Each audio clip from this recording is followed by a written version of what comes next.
In the hushed dimness of the lawyer's office, where the air smelled of polished oak and old regrets, Rebecca leaned forward, her manicured nails tapping the mahogany table like a predator's claws.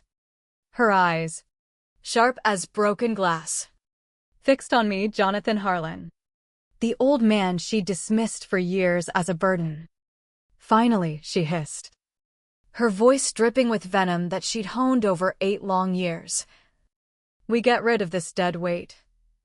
This so-called veteran, leeching off the system like a parasite who never lifted a finger for anyone but himself. The room froze. My son, Michael, shifted uncomfortably in his seat, avoiding my gaze. The attorney cleared his throat. But I said nothing. Not yet. That one sentence, spat out like bile, was the spark that ignited the fire I'd kept banked inside me for too damn long. She had no idea she was insulting a man who'd stormed through hell in Iraq. No clue the $5.2 million construction empire she coveted was mine to command. And absolutely zero inkling that the FBI had been circling her like sharks for months. What unfolded next shattered her world, exposed the rot in our family, and forced me to confront the silence that had nearly cost me everything. The signs had been festering like an untreated wound, building pressure year after year until the pain became unbearable. It started small. Those casual barbs at family gatherings, but they cut deeper each time. Take Michael's birthday barbecue last spring. Out in our backyard in suburban Atlanta, the same yard my late wife, Elizabeth, had tended with her own hands, planting azaleas that bloomed like memories every May. I shuffled in from the cemetery, my old army cap perched on my head, the scent of fresh earth still clinging to my boots. Rebecca was holding court by the grill, her laughter tinkling like counterfeit coins among her upscale friends from the country club. "Oh, here comes our charity case," she announced, not bothering to whisper. Her pals snickered. One of them, a polished executive type with a Rolex glinting, muttering just loud enough. I thought he was supposed to be disabled. Rebecca rolled her eyes, making those damn air quotes. PTSD. My ass gets $2,400 a month to lounge around binge-watching reruns while the rest of us grind it out in the real world. I set down my thermos of black coffee, the steam curling up like unspoken rage, and retreated to the guest room at the back of the house, the one I'd claimed after Elizabeth passed, because Rebecca had whined that the master suite gave her bad vibes. But walls are thin. And her words chased me, seriously. I doubt he even served. Where are the medals? I've searched high and low, nada. That hurt.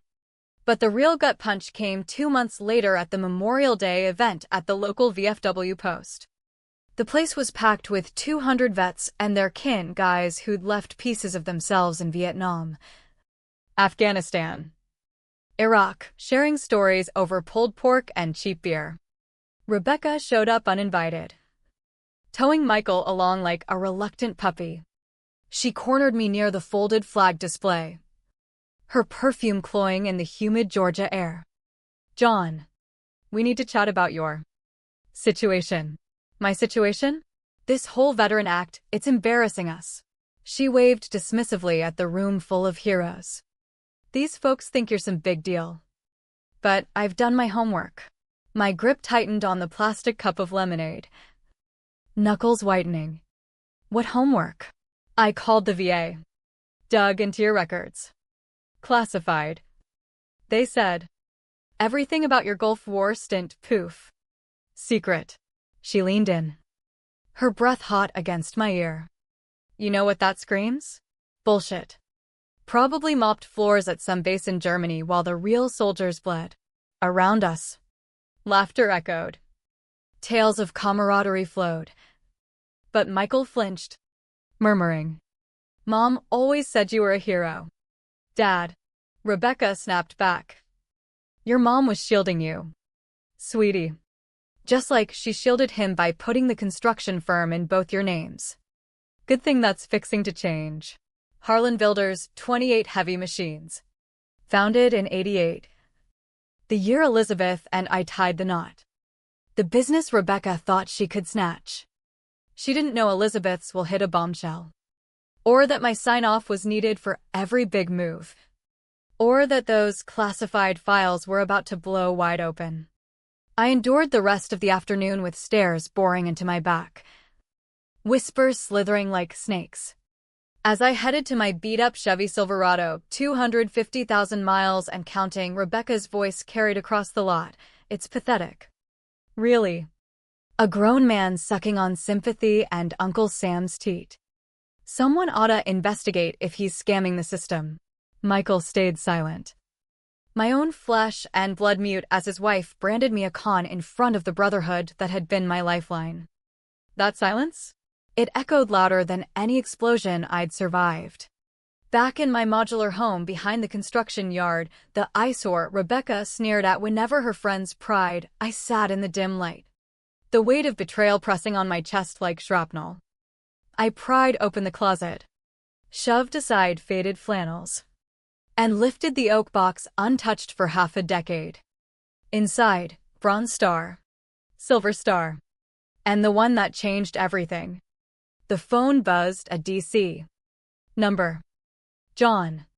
It's Senator Laura Kensington. Time to pull the pin. If I kept quiet any longer, I'd lose more than money. I'd lose the fragments of dignity Elizabeth had fought to preserve. The financial toll was a slow bleed.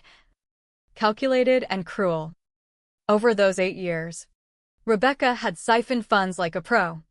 Using power of attorney papers she'd sweet-talked Elizabeth into signing during her chemo haze. Just to handle John's VA stuff, she'd cooed. $192,000 vanished. My disability checks, $2 for 100 monthly, funneled into her grip for 96 months, $230,400 gone. Cash meant for coping with the ghosts of Desert Storm. What Rebecca dismissed as laziness. But the bucks weren't the killer, it was the empire teetering. Rebecca was whispering to buyers that I was senile. Plotting to get me committed. She'd hired a shark lawyer. The kind who preyed on elder issues in tailored suits. Your father-in-law's unraveling, I'd overheard her telling Michael. That modular. The mumbling to himself. Those blank stares. We're doing him a favor by taking the reins. Those stares?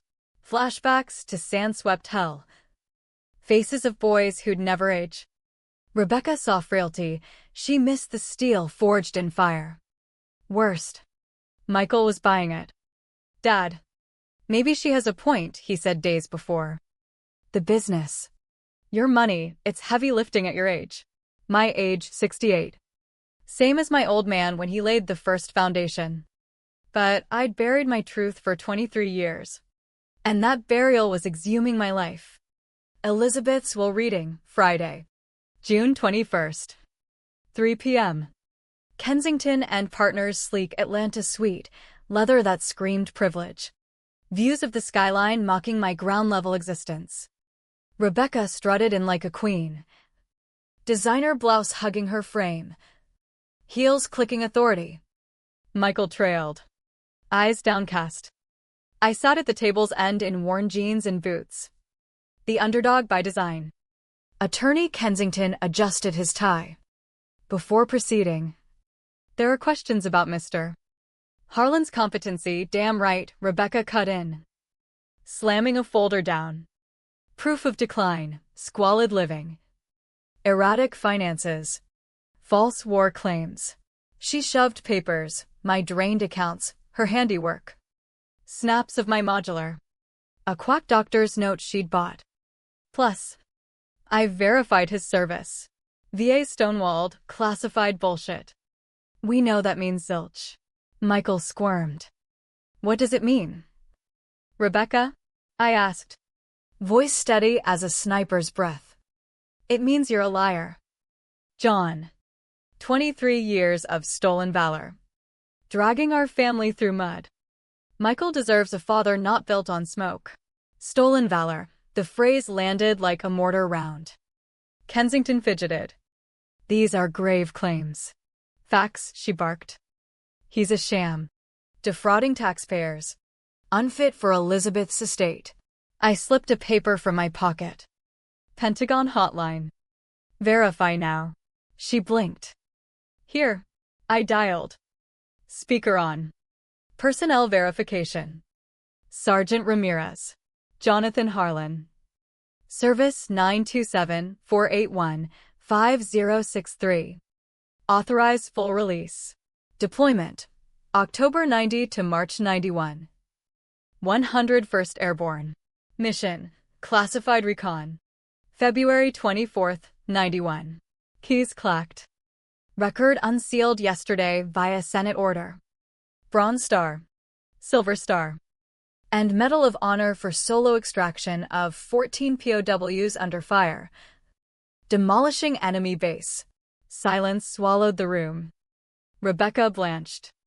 Impossible. Ma'am. Mr. Harlan saved 14 lives at mortal risk. Classified for intel security. I ended the call. But the modular. The junk truck. Disability. Modulars near the yard, I said coolly. Truck's reliable.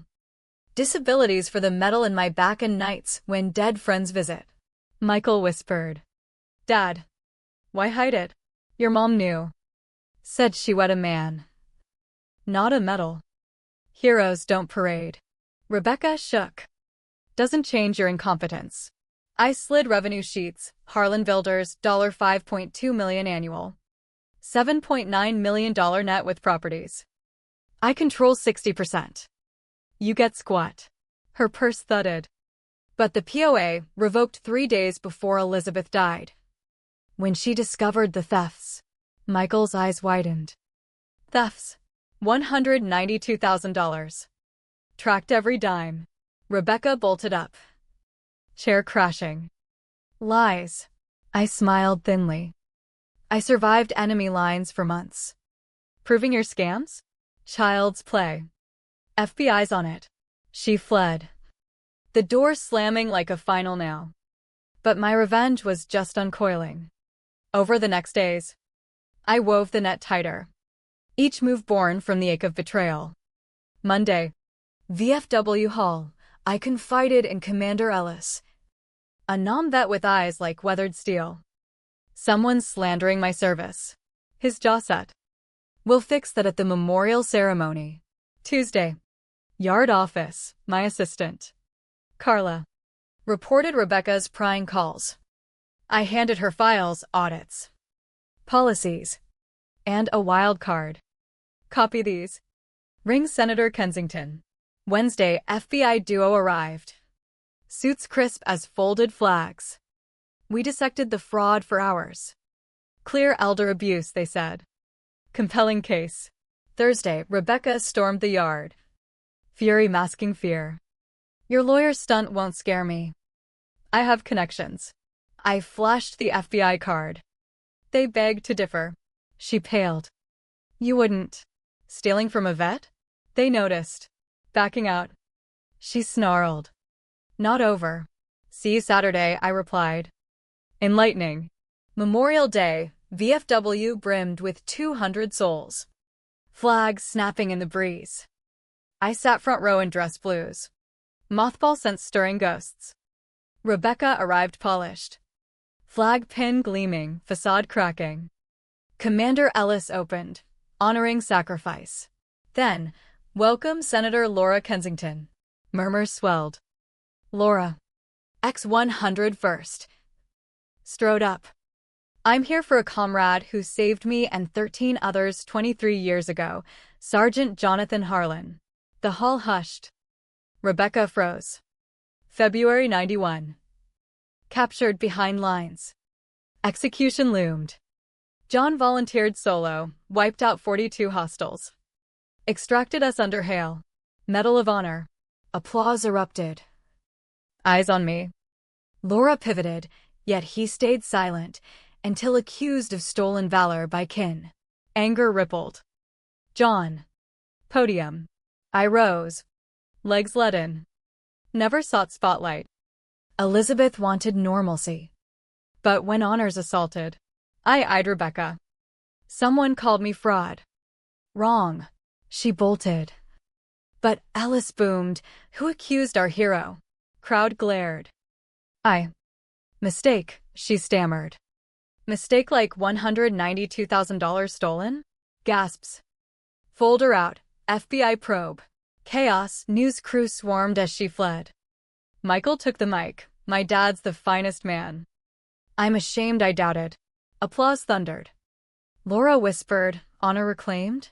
But the storm surged. FBI entered. Mrs. Sullivan in custody. Crowd buzzed. Theft verified. Wire fraud. Elder abuse. More. She fed anti-vet groups your info. Threats possible. My blood iced. Michael handed pilfered files from her car. She built a dossier to ruin you. Senator. This attacks the medal itself. National issue. Media frenzy. Calls poured in. Vets groups rallied. White House invite loomed. Another text. You ruined me. FBI. Secure the area. An hour locked down. Plans hatched. Privacy shattered. But purpose ignited. Monday. FBI office. Evidence avalanche. $192 for 32 traced. Forgeries. Footage. 15 to 20 years, agent said. Reputation assassination 2. Posts to expose fakes. Vicious threads. My home. Truck. Labeled scam artist. Target on your back. I authorized public case. Help others. Tommy called. Divorce filed. Moving home. Yard. Staff applauded. We knew you were gold. Evening. Laura. White House ceremony for abused vets. How stop this for others? Tell your story. Media blitz. 200 plus vets reported abuse. Congress beckoned. Rebecca's bail. $500,000. Plea whispers. 10 years. Restitution. What would Elizabeth want? Justice with mercy? But trial's message, consequences. Funds launched. Harlan Vet Shield, $2.5 million for aid. Testimony spurred laws. Michael, expansion for vet jobs. Personal win, rebuilt bond. Regrets on silence? None, timing's fate. Calls kept coming, vets empowered. Silence broken. Fury spent, but scars lingered. A reminder, betrayal's price is eternal vigilance.